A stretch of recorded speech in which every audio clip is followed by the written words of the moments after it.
leaders take such great responsibility, especially if you're like got a small business, because every single person is literally handpicked to be part of your business to complete something, because you need that cohesion to get your train moving, right? Yeah. And so if one person is not performing, or there's like a little pocket of like underperformance, then giving enough time to allow that person or people or group to come up to speed. And then from an external perspective, that person would give someone else completely different advice. No Bullshit Talks is a podcast for entrepreneurs by entrepreneurs. There's too much bullshit out there, especially when it comes to business. This podcast aims to highlight what's true and what's not in the world of entrepreneurship, bringing you honest and raw conversations about the roller coaster that is entrepreneurship. Each week, my guest will be a high-performing entrepreneur sharing the ups and downs of their journey and helping you prepare for the road ahead, while providing you with actionable insights and absolute gems of knowledge. Stay tuned as I introduce this week's guest.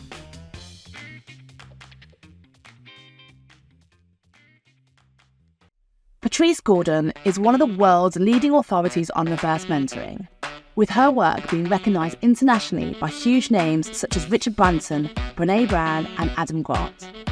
She started out her career in finance, working with the likes of British Airways, Royal Mail and Virgin Atlantic. But now she's a best-selling author, a 10x speaker and runs her own consultancy where she offers executive coaching to ambitious leaders.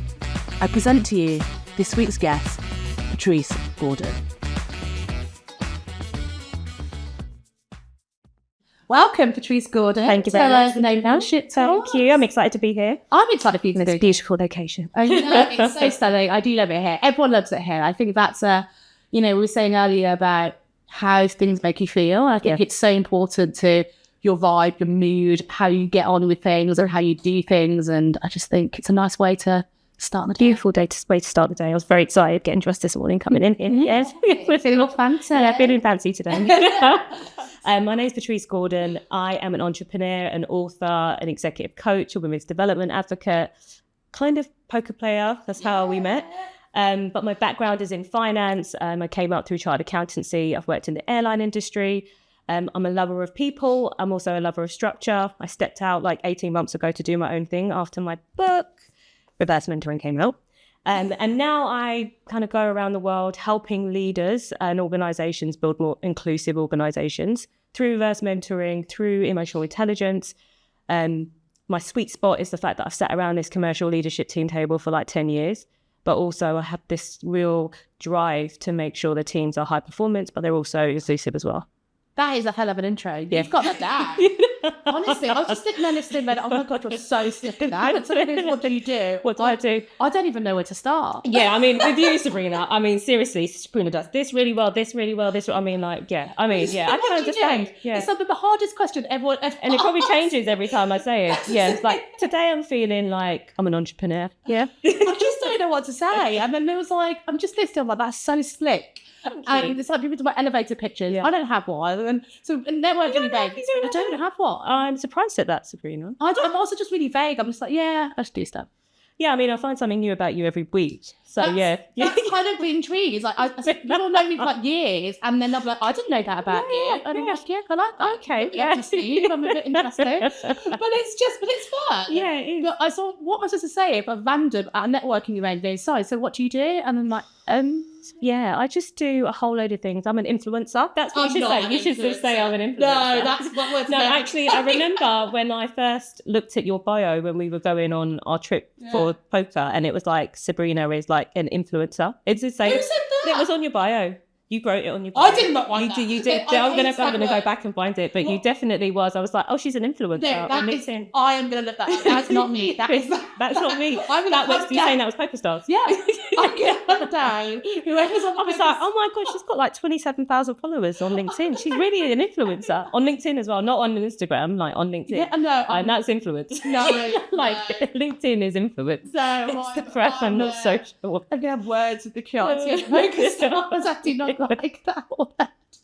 But that's interesting. And it's also interesting you said poker player, because I've never mentioned that in anything I say. Oh, no. Yeah, I do it now because for me, like, I think when we met, so I was in a very tight accounting box because that's where I felt safe. And So I put myself in this box, right? Which is like, I do numbers, I do them really well. I've really worked hard to get to this level.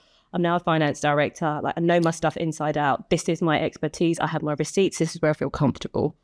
And then I was like, oh, comfortable's nice, but it also could be a bit boring, huh? So like maybe about 7-8 years ago, like my whole strategic plan for my life, because I'm, a bit obsessed with fell apart. And I was like, okay, so what does that mean? Because like structure doesn't guarantee security. Structure doesn't guarantee results. Like structure is fantastic, but it doesn't allow like the fun and the play. And then I was like, okay, so what are we going to do here? Like we need to inject a bit more flow into life. And so from that point, I moved out of finance, I went into commercial, like I started a whole new track. I got more involved in things in the organisation outside of my day job because I felt a bit more comfortable. Because also I was quite senior, I had a lot of responsibility, I had a lot of influence. And I think like I was always the outspoken person, but obviously when you climb the organisational ladder, you've got to be very smart about how you do things. And so I got to a certain point, I was like, nah, this is enough now. Like now it's time for me to use my voice properly. And lots of people were looking at me as like one of the most senior Black women in the aviation industry in the UK. Like I had loads of power. And then I was like, no, I don't. And then I'm like, oh, actually, I do. Right? And so that's when I just started to push the boundaries for myself a lot more. So moving out of finance into commercial, like getting some exciting new hobbies. And the reason I mention poker is people don't, like, I don't think people might look at either of us and think, oh, you're poker players. But like, also, like, you're a chess champion, like you're an international chess champion. And I'm like, oh, wow. And I just think it adds like a little dynamic. So it's just a little bit interesting to talk about. And actually, I have to giggle about it because I still can't believe that I actually play poker and I'm actually all right at it. I know. Our journey has been so insane. When we think about it, it is just a year ago, literally a year ago. We started boot camp. Less than a year. Yeah, less than a year ago. But I think we signed up, we applied for boot camp in June and then it started in August. Yeah. Because I remember we started it on the weekend I went away my partner's birthday in the Cotswolds and I forgot. Yeah, I was in Barbados, so I missed the first one. You weren't there for the first two. I wasn't there for the first two. I had to catch up. I got a message from the mum of one of the kids I privately teach chess to. Okay. And she was like, are you on my call? And I'm like, did you send this to me? I'm like, what? Who was that then? Catherine. Oh, Catherine. no way. Yeah, so her kids. Oh, yeah, because, okay. Oh, my God. Yeah. So it's a tiny little world, isn't it? It's a tiny little world. And I was like, what? And then I was like, oh my God, crap, I've got to join this call. So I joined the call. So yeah, but that's August. And then come October, we were in Cyprus. Yeah. See, and it's things like that I think, oh my gosh, I've got to live and breathe, like just changing things up a bit because you should never know where things will lead. And it's true. Like I only applied for that boot camp on a whim. I happened to, the one time that something good came from Instagram, I happened to just scrolling through Instagram and saw Jen's post advertised. And I was like, oh, this sounds fun. Maybe I'll apply. Yeah. And I didn't think anything of it. And then I got in and I just think like, you just don't take the chances. Yeah. You never know where things land. Yes. And after that, since then, look, we've become friends and, we're doing stuff together. It's been amazing. And then other people on that group have been fantastic. I'm still super good friends with Summer, who's one of the producer for that thing. And she's fantastic. And I consider her really the friend. Yeah. And I'm still playing. Yeah. I'm still learning so much about it. And in fact, I'm doing more content around poker and business because learning poker has severely changed the way I approach business. Yeah. And from a great, how I think, I guess also the thing is with poker, there's a big element of luck, which people talk about versus chess. Yes. Because I think there's a lot of strategy and a lot of comparison. Yeah. But the difference in the chess, if you're the best person at chess, you're going to win. You're going to win, yeah. Like if you don't make a mistake and you play well, you play better than your opponent, you're going to win. In poker, that's just not true. That's the challenge, isn't it? But that's also more reflective of not. Yeah, it is. You could be the best at something. Yeah. You could be amazing at something. You could work the hardest, produce the best results, and people still won't like you, or you still won't know the opportunities. Yeah. And that's why I like it. And me too, because it's actually made me prepare for those situations, which I used to find really difficult. Yeah, it is. It's like, oh my God, I've done my best. I've prepared everything. Like, I should be like, this should be 100% mine. Yeah. And then you don't get it. And you're like, hold on a second. What have I done wrong? What have I done wrong? But I think the part that intrigues me is like, obviously, the fact that we have to make decisions with the unknown. Yeah. Right? And all the time. Yeah. And especially when you're in an entrepreneurial world, like, the opportunities that you have or don't have, or the people that don't respond to you, or like all this stuff that goes on behind the scenes that you have absolutely like no idea what's going on. Yeah. Like I pitched for loads of work, which sometimes I don't even get a response for, which irks me to the nth degree, right? But then you're like, well, actually, I have to make decisions with imperfect information. And and I think for women, I use this in my women's development. I use poker in my women's development courses because people are scared of it. And it's like, oh, it's like a gamble. Life is a gamble.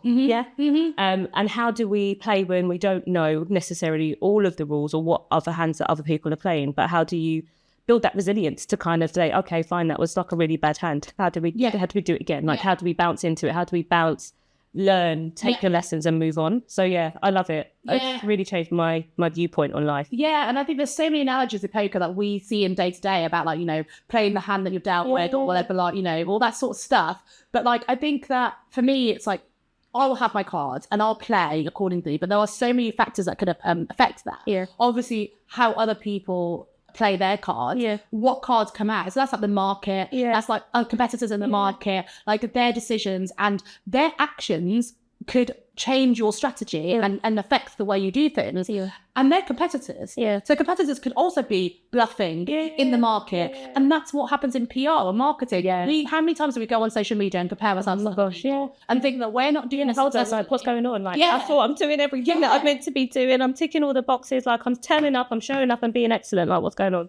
But then if you realise that other people are bluffing through life, like whatever you want to call it, bullshitting, I call it. But like, it's bluffing through life. Everyone is. Yeah. But as long as you do the right things, you play the right way, you stick to the rules and you make sound decisions, you can base it on what they're doing and the information you're getting from them. But as long as you are fundamentally happy with your own play, then that's okay in the long run. And I think that's what it is. It's a long term. Yeah, it's a long game. Yeah. And I think that's what has been really interesting for me. So I'm glad that you love it. Again, but poker. Yeah, poker player. But I want to go back to the fact that you were like, I'm one of the most influential women in the aviation industry in the UK. Nuts. Okay, so you worked like Virgin Atlantic for a long time, right at the top. But I would also love to know, because these are boys' clubs. All these places are boys' clubs. So how have you found it? A, as a woman, but B, as also a black woman. How was that? The respect that you got to get the way up there. What was that like? So go back to the start of my career. So I started at PwC, trained as an accountant, as an auditor, and I didn't really know what audit was. As I found out, I was like, oh gosh, what have I done? But I knew that I needed to complete my qualifications and get out.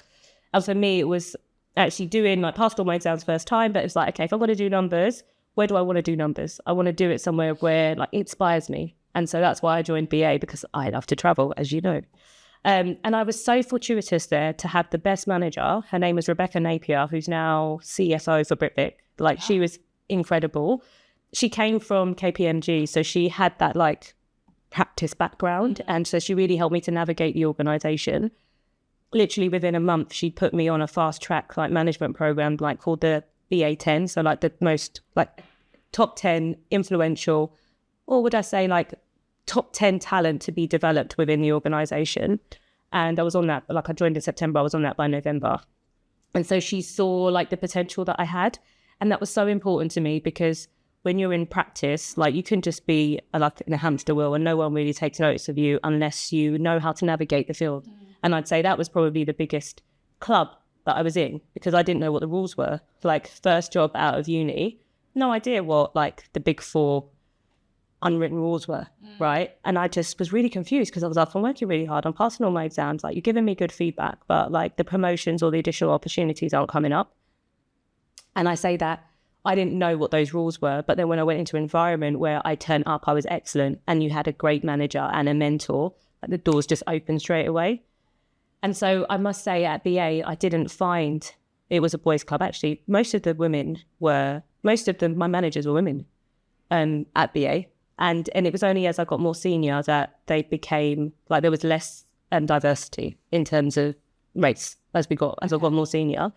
But definitely very much on the women's side at BA, actually. And it's still to the case there as well. But when you get to the director level, obviously there's more roles which are traditionally women are in, like marketing and HR, versus like the operations, finance, etc. So yeah, Rebecca's been a great role model for me, because she was CFO at BA before she moved to Britvic. So she's like moved through.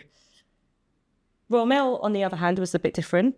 So that's when I went to be finance director there. That was definitely from a female perspective, like getting better. Again, I think I was the most senior woman of colour in the finance team.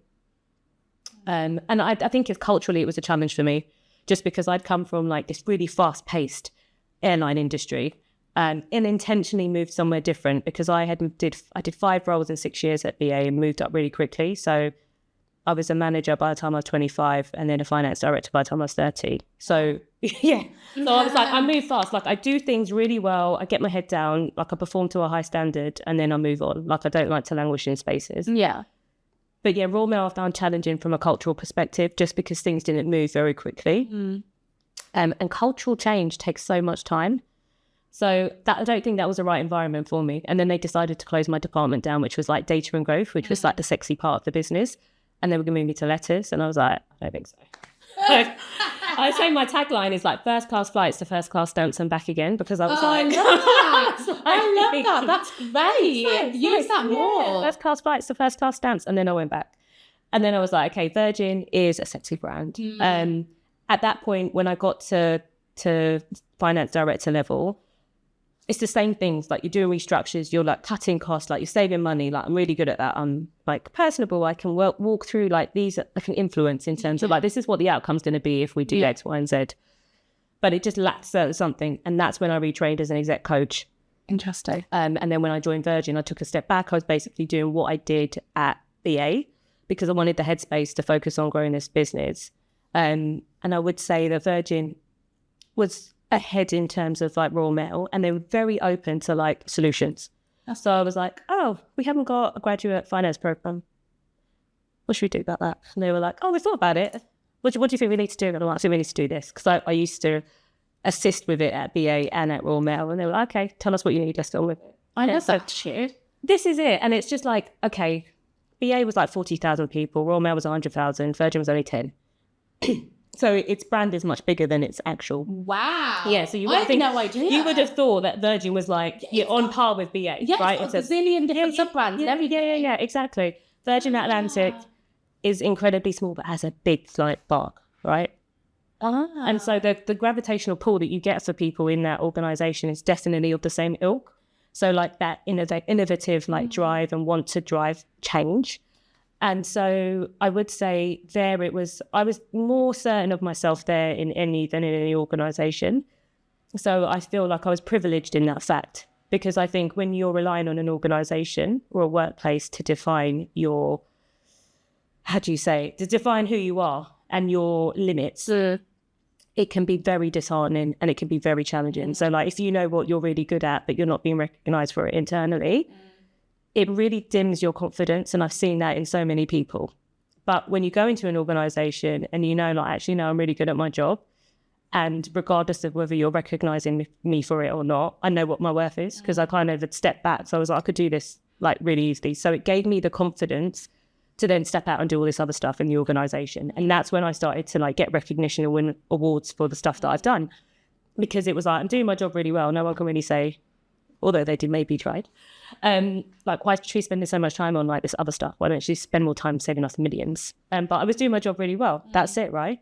So then to step into a space where I knew that was making a difference, I think the constraints that people might have felt in my position weren't there, because I was very confident in what I was able to bring from a job perspective, but also the impacts that I could make from a people perspective. And that's what motivated me. Yeah, I mean, like, it's actually quite surprising. A lot of that stuff is surprising. I can't believe Virgin Atlantic's so small compared to BA. Like, you would definitely not think that. I mean, marketing is phenomenal. And I was like, thought about that when you said, oh, Virgin's a sexy brand. And it got me thinking about brand and how important it is. Because it is. And everyone respects Richard Branson and Virgin for what they believe in, what they portray. So branding is so, so, so important, as obviously I talk about. Yes. But even just during that, you're talking about it, it's clearly reflective in the fact that they don't need to be as big because they're so powerful.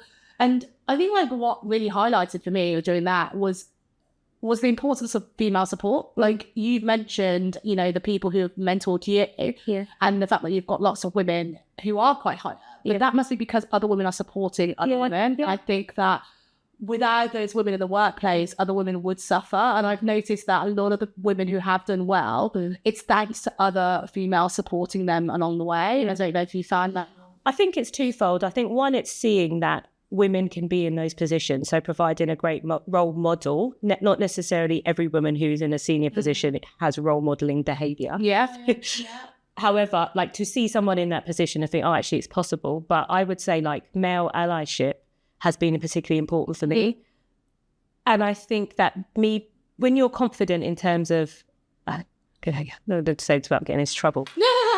So I would say that when I got confident in what I was doing and I was really open to feedback, I was able to go to my then male leaders, because then in the latter part, I only really had male leaders, and say to them, look, this is where I want to be.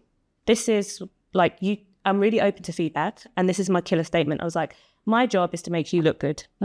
Right. So this is what I've said for the past, like, I'd say 10 years of my career. Once I clicked that part, I was like, my job is to make you look good. So I don't ever want you to be blindsided. I'm going to like do my best to make sure I do a great job. But in return, I need from you like complete transparency of like what's going on outside of the things that I don't see. So I can be aware, so I can read the room and I can make decisions accordingly. But also I'm super open to feedback. This is where I want to be. And you need to be really clear with me about where my blind spots are and how I can look at that. And I think when I have given my male leaders that very direct ask, they have been really good at responding to that. Okay. And so I feel as though that's worked really well for me. So I would say it's 50-50 because unfortunately, we can have women peers as supporters, which is very important to be in like an environment where you feel supported. Like, oh, we can have more than one woman in this room. Okay, that's great. But I think as we stand right now, a lot of the decision makers are still men. And therefore we need the sponsorship and we need sponsorship. In the same way as men might be like, oh yeah, we should like definitely hire Tom because like Tom's great. Like I play golf with Tom. Yeah. Like I was just sorry, that was but that's like, did you know what I mean though? But this is like, this happens. It happens all the time. The conversations that I've heard about the, how do you even put it? The affiliation according to somebody because they've had like social interactions with them, which have been not based on any form of work that they've actually done, but just from a personal perspective.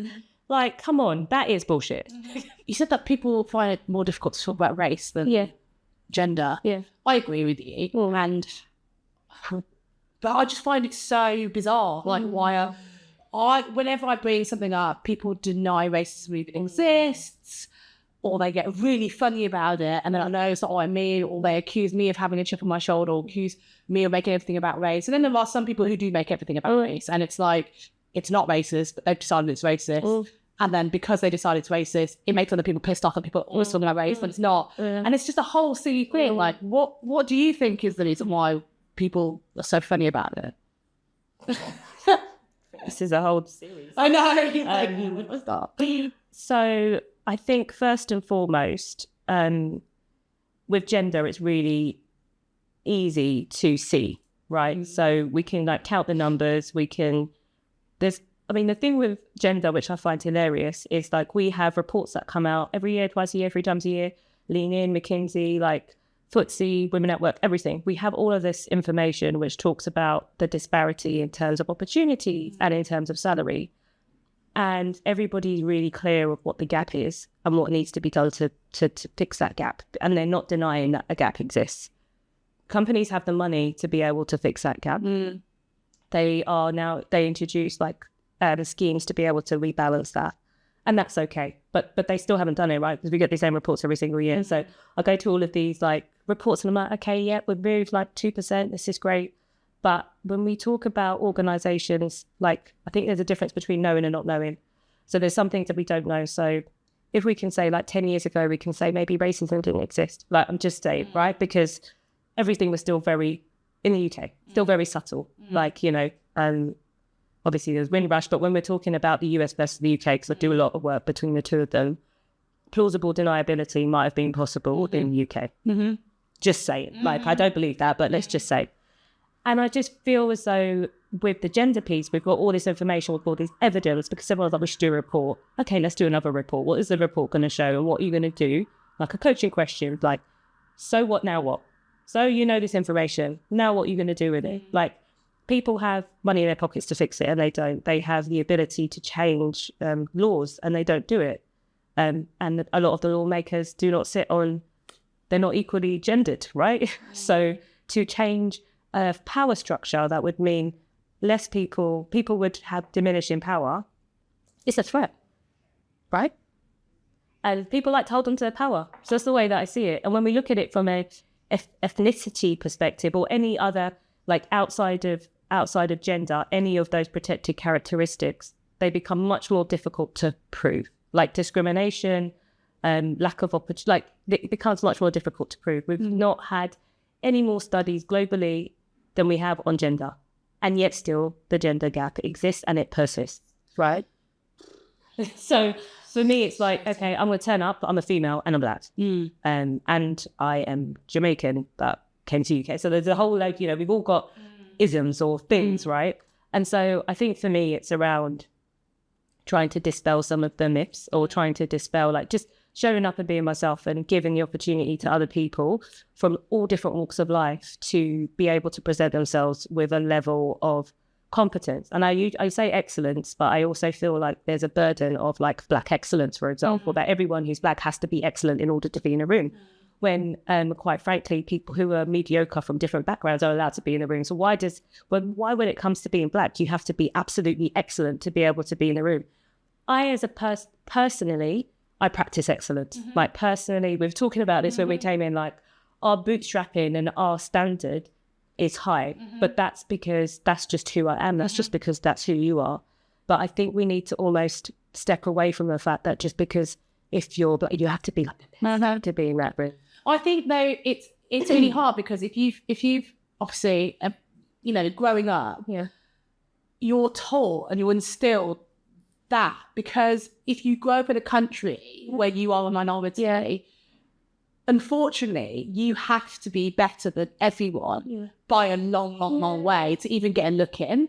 And you know like once that one's allowed in. It's literally like you just like, and I just think you can't. And I've spent so many years of my life, I didn't really understand it when I was younger. And now if I was the best at something and I got the top grade, or I was the best at sport, why wouldn't I be allowed to be captain? Or why was I selected to be like, you know, get the award? Why is someone with lower grades getting? And I didn't understand it. I didn't get it. You think there's something wrong with you, and if you're not that way inclined, that you don't judge other people by the look of the colour of their skin or their sexuality or their religion, and you're just not like that, then you find it really difficult to understand that other people are judging you that way. And I think I've really struggled with that.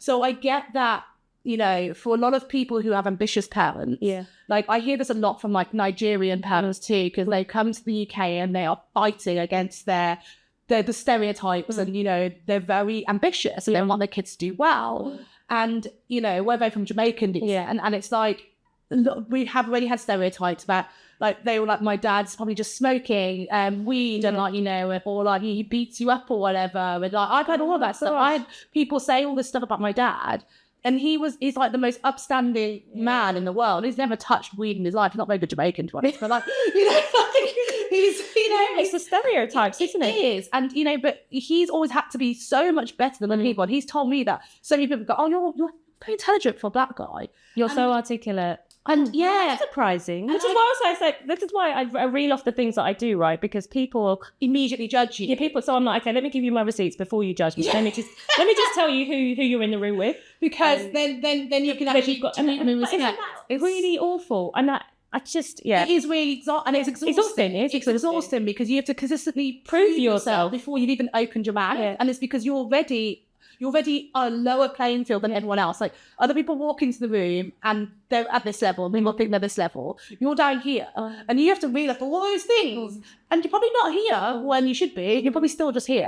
And now they're like, okay, so I listen to you as much as other people. Maybe not. Maybe some people are still down here. And it's just really, really hard. In a corporate setting, it's really tough. And I can imagine, because you don't want to come in like every time and be like, this is da da da da da. But then the problem is they accuse you every now and again, and that's the line. So I've had this before, and then they'll be like, if I'm still being confident, I'm like, no, I know I can do this. I'm the best at this thing.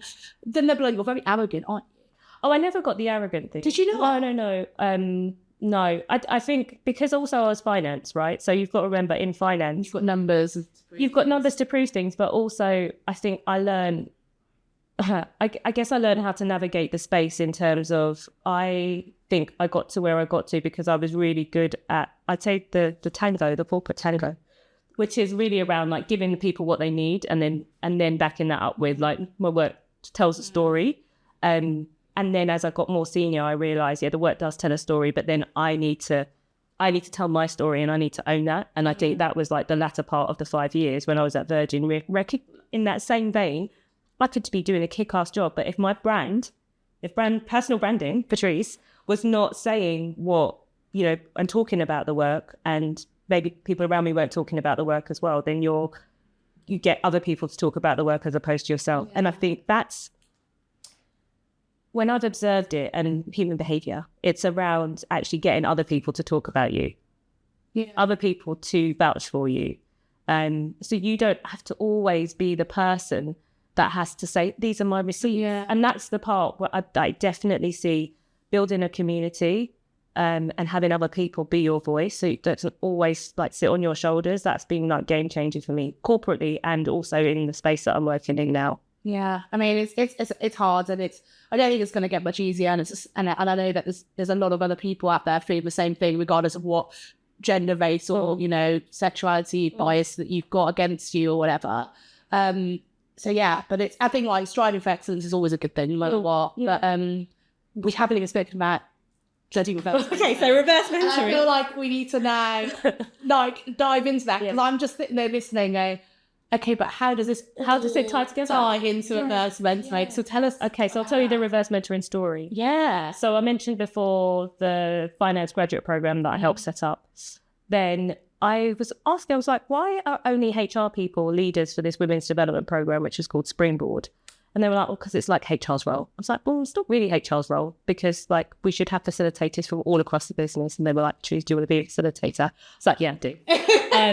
And so I took time out of my job. I went and got some training for it. And then one Friday a month for about a year, and we took a group of like 25 women through this training course. And so since then, actually, they only have mostly non-HR people who are facilitators for this program. It's to help like non-management grade women to meet, network, and develop confidence in themselves. So they need to see those role models from all across the business. And so I was the first reverse mentor at Virgin Atlantic for our ex-CEO, Craig Krieger.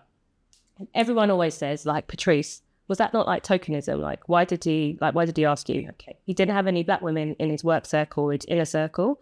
And he was curious to understand how he could make Virgin Atlantic a more inclusive organisation. I think that's a really nice thing. It's brilliant. And I hate the way that now any opportunity. Yeah, people are like, tokenism. The guy, and also it's probably what prevents other people, white males, helping people because they don't want to. Yeah, but that's a brilliant thing. I think so. Really, really progressive of him to think, actually, I need to understand this. So I love it.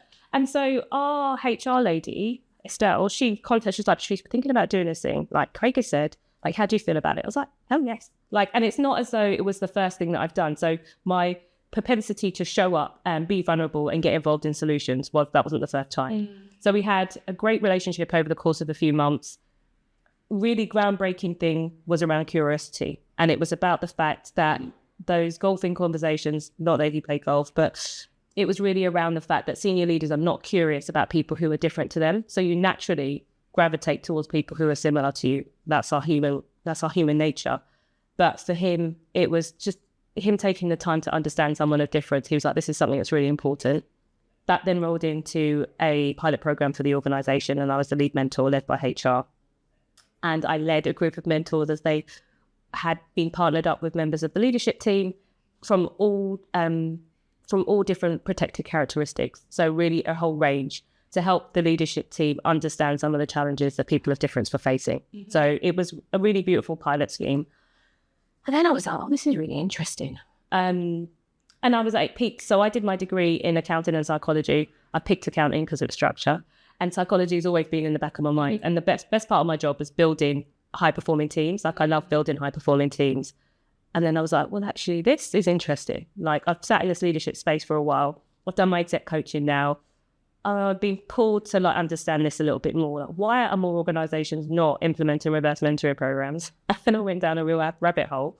And then I was recognised by like Empower Award, like We Are the City, Women in Hospitality and Travel, top 100 women to watch, like top like 10 BAME women in travel, like from not just a reverse mentoring, but all the things that I've done before. And then that's when it clicked for me. I was like, okay, I'm really using my voice for good, but also there's more of a story to be told here.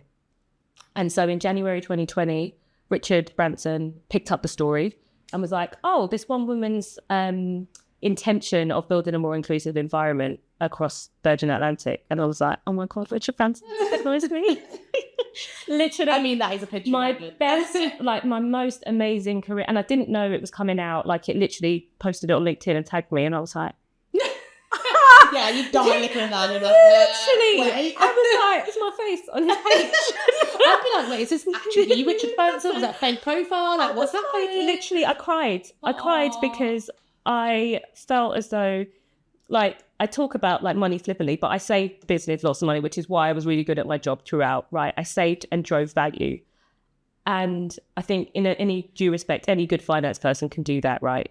But then me taking the time out and people like, why is Patrice not like spending more time on saving millions and why is she spending time on this other stuff? There were obviously always questions asked about that, but my performance couldn't be doubted.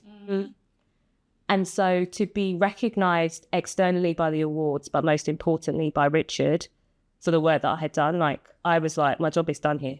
Like my job is done here. And I was like, I'm actually really sitting in my power and I know that I'm doing the right thing. Because I think sometimes when you're doing the right thing and you're not necessarily being recognised for it, maybe being penalised for it, it gets exhausting. And you're like, well, am I like, this is like clearly, am I the only person in this room that thinks this is the right thing to do? Like, do you ever feel like you're sometimes just banging on your own drum? And I was like, okay, when that came out, I was just like, hand on my heart, so grateful that he had seen the efforts that I had made. And then that's when the roller coaster started. That was like January before the pandemic. Ted reached out to me in the summer to say, we've heard about this thing called reverse mentoring. Can we understand a little bit more about it? It's like, yeah, sure. And since Richard kind of reached out to me, like loads of people, that's kind of when my like LinkedIn and that all kind of kicked off and I got invited to speak to more things. But then obviously that was the start of the pandemic. So a lot of it was virtual, but was great because actually I got to tap into this whole, like I said, rabbit hole of like, oh my God, all these different organizations. Oh, I've tried reverse mentoring, da, da, da, da. So people were sharing their stories. I was having a great old time having Zooms with people all across the world who wanted to just be listened to and to share their story. And that was like, it was a great distraction from like the horrific things that were happening in the world. And then when Ted reached out to me, I'm like, this is real. Like, this is real.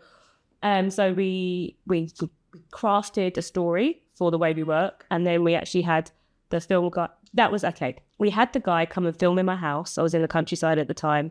And obviously it was August, so we're still in the middle of the pandemic, like masks on, off, like. And I couldn't believe it. I was like, I can't believe Ted is filming in my house. And I had to practice it. And it was like my first time being on camera. Was it? Yeah, it was like my first time being on camera. And I was like, oh, wow. And then I had to practice it like and have it off by heart. Obviously, I had lots of time for the pandemic. But yeah, so that's what happened. So it filmed in August. It came out in November. Literally a week later, a literary agent reached out to me to say, this would make a really interesting book. Can we have a conversation? I'm like, okay.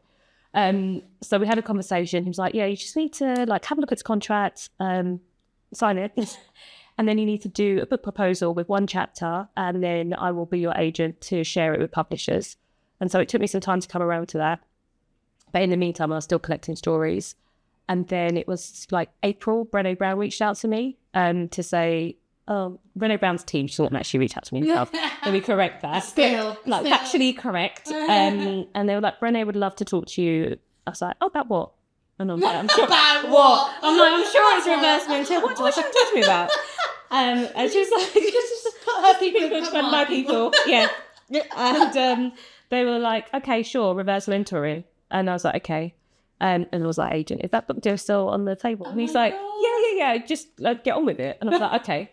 And so that was the Thursday. And then the Monday, she was like, can you do next week Thursday? I'm like, cool. And then on the Monday, I got the press release, which was like, the to be on the show. And I was like, oh, I thought we were just having a conversation. I didn't realize we were like filming the podcast. And they were like, no, we're filming it. And I was like, okay. And I said, can we maybe delay it to like a week later? Because I was still like formulating my thoughts. Like, no, that's the only time she can do. I was like, okay. So I didn't sleep for 3 days.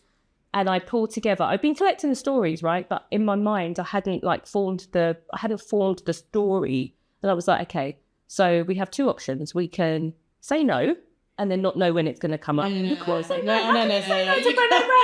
say no to opportunities like that. You just do it. You just got to do it. But then I was like, okay, this is going to be in the ether forever. Yeah.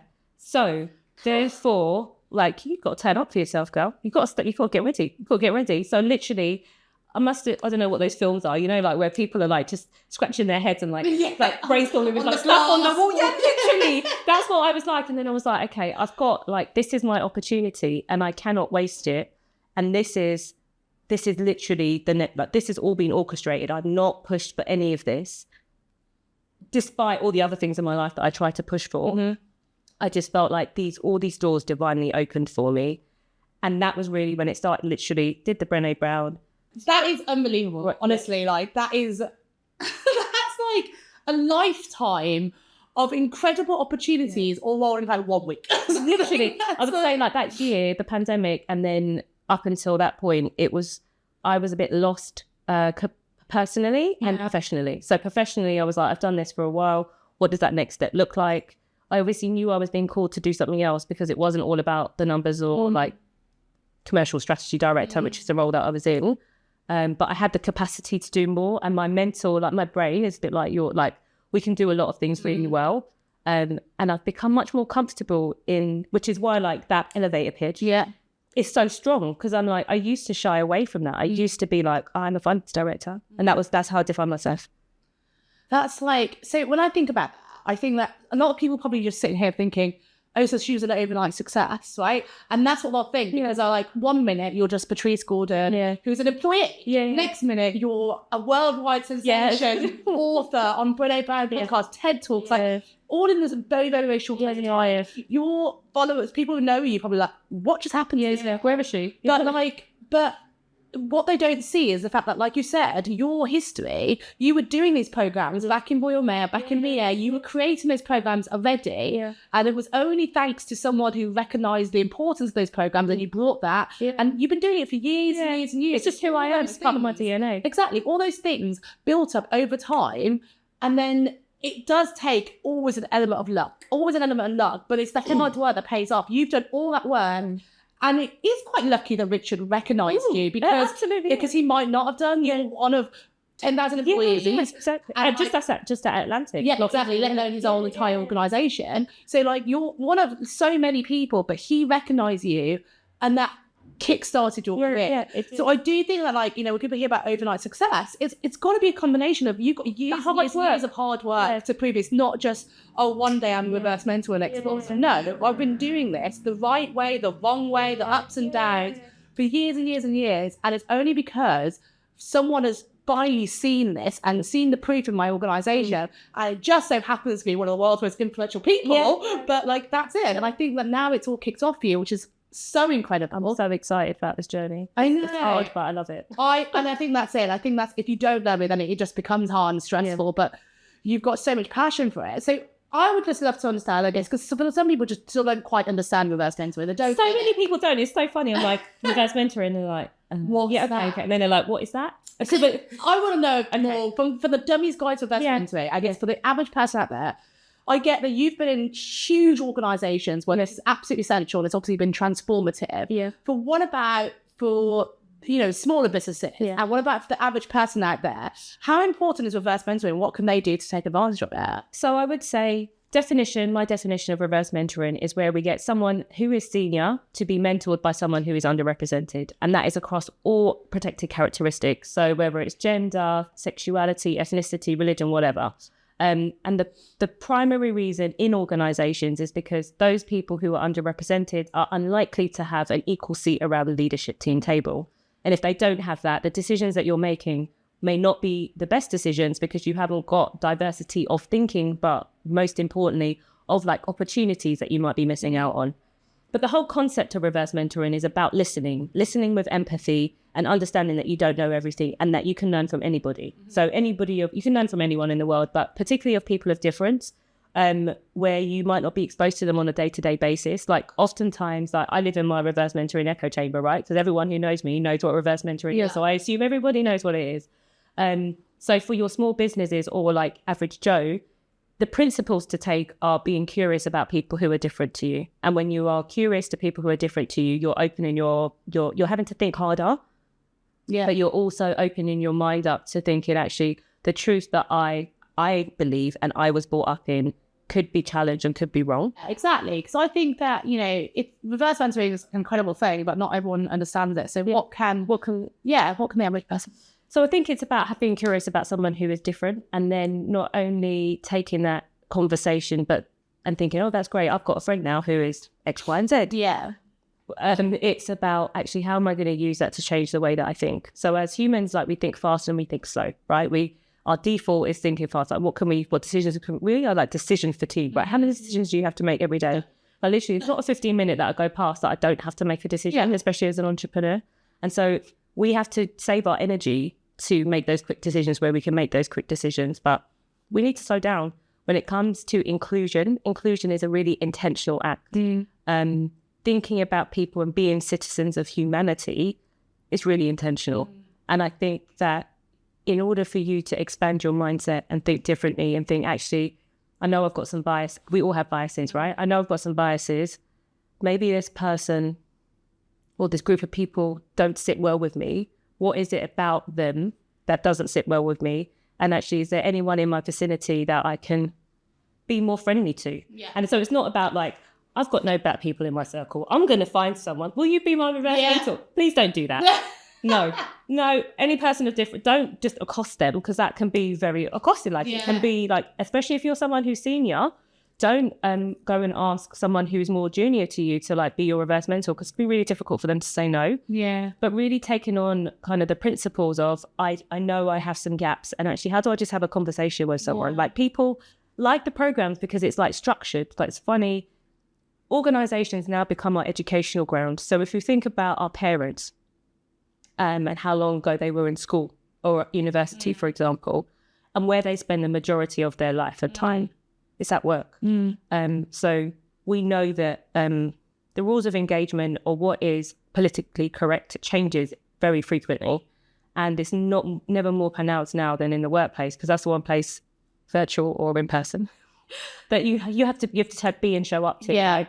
So it can be incredibly daunting. But I think it's just like literally about inclusion. Like if you're going for a coffee, like, do you want to have a coffee? Like, do you want to just grab lunch? Like if someone is sat by themselves at lunch, like how many times do you see that when you're in the office? Like people who are like on their own, and they might be like the cliques that exist within organizations, and you see people by themselves, like go and sit with them, like have a conversation with them, like just be intentionally inclusive. And I think reverse mentoring is literally about breaking down those barriers and building more of a belonging. So it could be in the supermarket, it could be in your building. Like there's always opportunities for us to be inclusive. And that's something that I really try to practice what I preach, because it's those conversations, those hidden gems of conversations, the things that you learn by just being present and like asking a few questions. I think in life, we're just so busy. We're like bam, bam, bam, like one place to another. We don't necessarily have the time to be intentionally present to what is going on around us and like tap into those people of difference. And so small organizations, individually, one-to-one, large organizations, we all can take that kind of rhetoric and invest our time in understanding people of difference. Yeah. And different to you, like people of difference to you. Exactly. It doesn't have to be fit into a criteria. No. And I feel like I learn so much just talking to a diverse group of people. And I think people, like you said earlier, which I loved, said diversity of thought, because that's what I believe true diversity is, diversity of thought. And I feel like, I learn so much every time I speak to someone who's different to I am. And I'm like, I never thought about it that way. Yeah. But actually, that's completely valid. And actually, the way I'm acting is probably inappropriate to that person or that demographic. And you just don't know. And it could be completely innocent. And I think that it's just about educating yourself and always improving. Like, so for small organizations, because they don't have the infrastructure usually to be able to run big reverse mentoring programs. So what would a small organisation do who wants to educate themselves and wants to improve in this? What would the biggest steps to do this? So I'd say, first of all, it's about psychological safety. So I haven't touched on that, which is around individuals feeling safe and secure that they can share their viewpoints and opinions without risk of it coming back to them. Yeah. And we obviously know in some organisations, some leaders, that's not true. Yeah. Like, you can say what you're going to say and then people will hold it against you. So I think it's really important to be careful of that. I think the second point is, for all of the differences, it's not the person or the people who are underrepresented to fully educate the person of senior leadership, right? So it's almost a case of, like, if you want to be educated, then you need to do your own work, and then you need to ask them like wider questions to see how it plays out in your organisation. For smaller organisations, I recommend going in and looking at their leadership team to understand like the psychological safety, because ultimately you don't want to do like a one-on-one relationship, because in those smaller organisations, like, it can be very familial,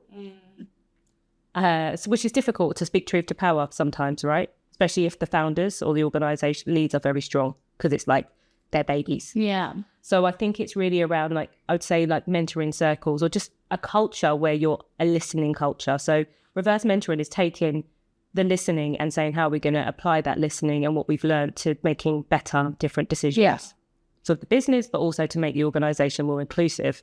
If it's a smaller organisation, I think it's more around culturally, are we a culture where we invite that diversity of thought? And if we don't, how do we do that? So it might be like, let's do like a lunch and learn where we're going to tell you what's going on in the business, and we're going to invite your thoughts as to like, this is what our strategy is, like, what would you think about it? So doing it more in that way. Yeah. As opposed to it being like the sole responsibility of like one person. Yeah. Then I think that can be quite difficult. Yeah, and I think you mentioned culture, which is so important, because I think if it's instilled in everyone as something that's part of what they do in the company, then that's great. And I think that, you know, most business owners at the moment are really aware of trying to create a culture that they want, but I think there's a lot of pressure from external places of what culture should look like. And I think that's what people are struggling with. And I know that a lot of the viewers have I know the ones I've spoken to about it have said that, you know, they're finding a lot of pressure trying to build a company based on what other people have said that they should be doing. And I think that's what a lot of entrepreneurs at the moment are struggling with. And I know that you're obviously doing a lot of executive coaching. And what have you found that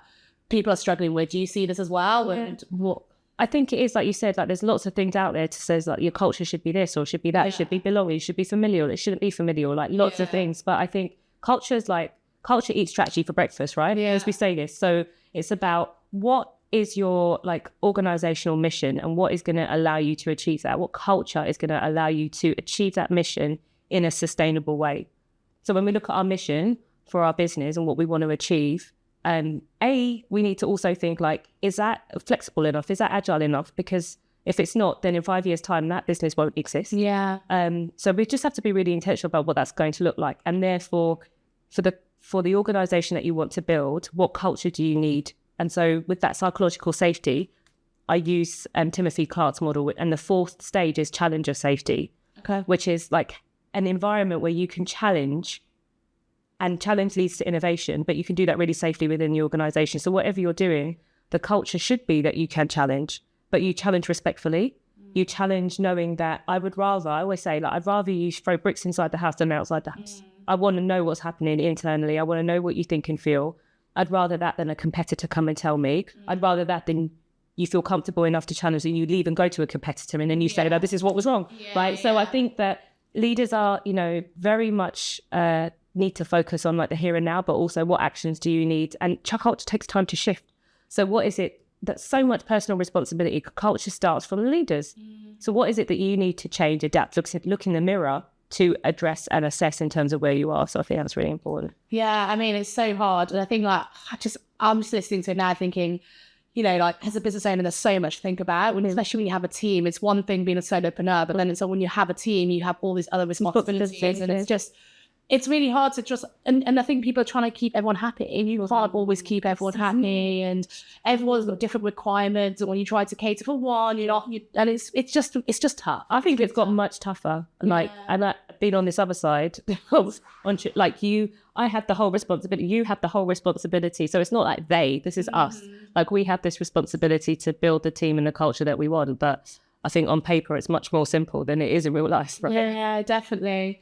And I think, I guess, I'd love to just, finish on hearing some of your insight from like your clients and like, obviously not any personal, but, you're coaching a lot of people and I know that a lot of, coaches get such great insight into, I mean, yeah, I love it. I love it. Yeah. But it's like, what are the most common struggles that people are having at the moment? I feel like I think things have got tougher, and I think a lot of people are struggling, and we're talking more about mental health, and we're talking more about the struggles, and people are opening up and being a bit more honest. And obviously, this is about no bullshit, and I very much vouch for that. But what are some of the struggles that people are going through at the moment? What are you seeing? So I think the top three things I'd say is, one is energetically, everybody is exhausted, and they're exhausted for a variety of reasons. But the biggest one is like the prioritization of time and like the decision fatigue. So whether it's people I'm speaking to from organizations or entrepreneurs, like the whole thing around, I just feel like I have so much on, and I'm struggling to prioritize, but also finding the right help as well to help you get through things is a big challenge. So I think sometimes we overestimate like how much we've got capacity to be able to deal with. Yeah. And so sometimes that coaching hour that I spend with individuals, like just gives them the breathing space to think. So as you know, with coaching, it's not about giving people the answer. So I do coaching and mentoring. Yeah. But the coaching space is very much like trying to get people to get the answers out of themselves and giving them the time and the space to think in a really safe environment. And then if we get to the end of it, and then I say, would you be open to me giving you some advice? Like I have to ask for permission because I want to plant the seed. Interesting. Because also coming from where I'm coming from, like finance, commercial, like business, like sometimes people just want the answers. And like, let me trust me, sometimes I do too, but that's not a coaching relationship. And so I have to really be really conscious and intentional when I enter into those spaces to allow people to get to the solution themselves before offering my advice, if it's permitted. And so the reason I say that is because when people take a step back almost out of themselves and giving them the space, they kind of know what they need to do. But, we're all constantly like on our phones, on the laptops, like there's so many different things that are assaulting our senses, quite frankly. When we give ourselves that time and someone is intentionally and actively listening and giving you that full attention and trusting that you can get to the answer, they just come up with the answers themselves. And this is the gift. And I think it's, they then sort out their prioritization within that thing that they've been struggling with for like 1 week or 2 weeks. And then they just leave much lighter. And so I think it's, we need to give ourselves that self-care. And I say this because I have two coaches. I have a spiritual coach, I have a business coach, and I'm part NOPS as well, right? So I have all these spaces where I can tack into to get energy, but also to like be listened to and know that I'm not going to be judged for what I'm thinking or saying because other people are going through that. I think that people is another thing that people are struggling with, like leading teams. Like we said, like business is getting harder. And I think people's expectations of work, leaders, managers is all different. And so like you just said, in terms of like you can do one thing for one person, but it's not great for another person. And so everybody that I speak to definitely has like a team problem. Interesting. Yeah, everybody, every single person. That's so disheartening and comforting at the same time. Because we're humans. Yeah, we're humans. But it's people are so complicated. And everyone I speak to as well is struggling with team. And I just don't understand why. If we're also, everyone's trying so hard to accommodate everyone else, but at the same time, it's just not working. And then it's exhausting. That leads to the first problem you mentioned. So what can we do? I think it comes down to a lot of values. So I think when we're recruiting and we're deciding on who to partner with as well, it's around values. So like, do you believe in the ethos of the business or the team, whatever? What are your personal values? Like excellence, like delivering on time, like empathy, like whatever your values are you aligned? Energetic. I talk about energy all the time, but it's so true. Like energetically and values, are you aligned? And actually everything else you can work out, because I also find it's really interesting, but I find that there's a real lack of ability to have some real mature adult conversations, which is I'm really, I have to be very direct, but with empathy and kindness, right? And I think there is a big thing at the moment where people get very offended. About everything. Yeah. About apps. But actually, we are mature, we're adults. Yeah. We should be able to disagree respectfully and have a conversation about it, because our end goal is that we need to do X, Y, and Z, which is why the values thing is really important. Because I don't think you can move forward if you're values aren't aligned, you're never going to get to the point that you need to get to, because there's always going to be a difference, a big gap where you're just not energetically or valued. Yeah. And I think that I also have witnessed like leaders take such great responsibility, especially if you're like got a small business, because every single person is literally handpicked to be part of your business to complete something, because you need that cohesion to get your train moving, right? Yeah. And so if one person is not performing, or there's like a little pocket of like underperformance, then giving enough time to allow that person or people or group to come up to speed.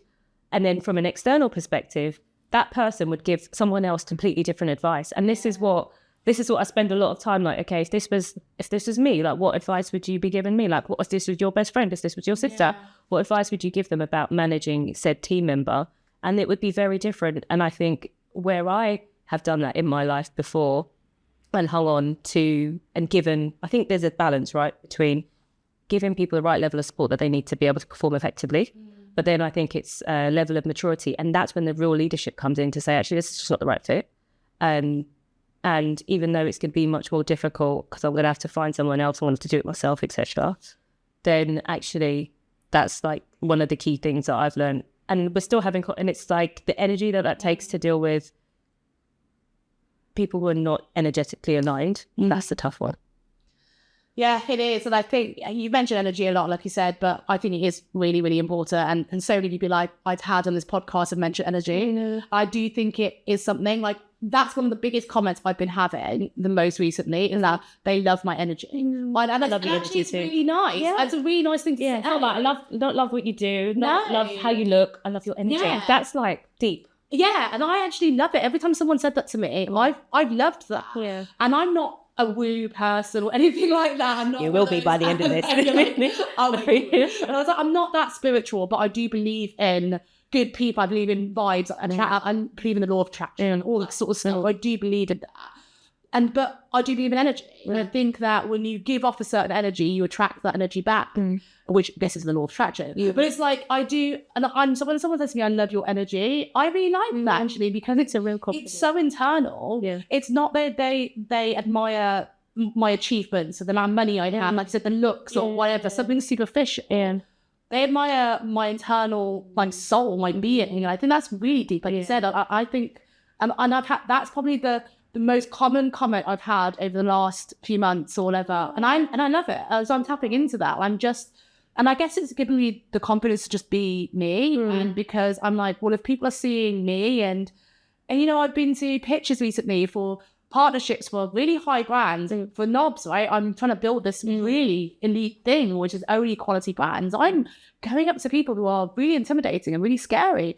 And, you know, people have said to me, like, I've had a lot of people through this door and they're offering a lot more, or like, you know, but I really like you and I believe in you. That's what I was saying. And I'm like, like, you know, and it's just like, oh, I'm just being me. Yeah, it's okay. But I think they can see that. And I think they can see that there's no anything facetious there. There's no barrier. It's no bullshit. And I'm just turning up as me. I'm just being me. I'm not trying to. Your intention is, and I'm not trying to. Yeah, exactly. I'm not over forcing things. I'm turning up as me. Fully comfortable, and that's just it. And it's like, I think people can see through that stuff now, and it's, do you know what, it's so much easier. It's the easiest thing in the world to just be you, and it's this is why I love it. I love it. When you sent me the questions and when we were thinking about like what we're going to talk about, just turn up in myself. Exactly. That's what I do. And like I said, I send questions sometimes to people because they prefer it, but actually I haven't. We haven't actually done the question. No, we haven't. And I just think, like, I want to show people's real version of themselves, and I want people to feel as comfortable as possible. I don't want it to feel stuffy. We're sitting here having a tea and, like, you know, chatting, and it is just chat. Yeah. Like, you know, and I think we're not actually being any different to how we normally are when we talk. And I you just keep the camera rolling. Yeah. We're literally talking about the same thing. But I just think that's it. And I just think that's really nice. And I want it to be like that. Like, and so I hope that people resonate with that on the podcast as well. Like, it feels a little bit different and they vibe with our energy. Yep. We're just sitting here having our tea, having our coffee. It's been really natural. It's been really nice. And I hope that's why people love the podcast. Tune in, like, and subscribe. Thank you. Yeah, exactly. And thank you so much for coming, Patrice. It's been amazing. Yummy. It's been a bit tough location day. Thanks for having me. Thanks, guys. Yay.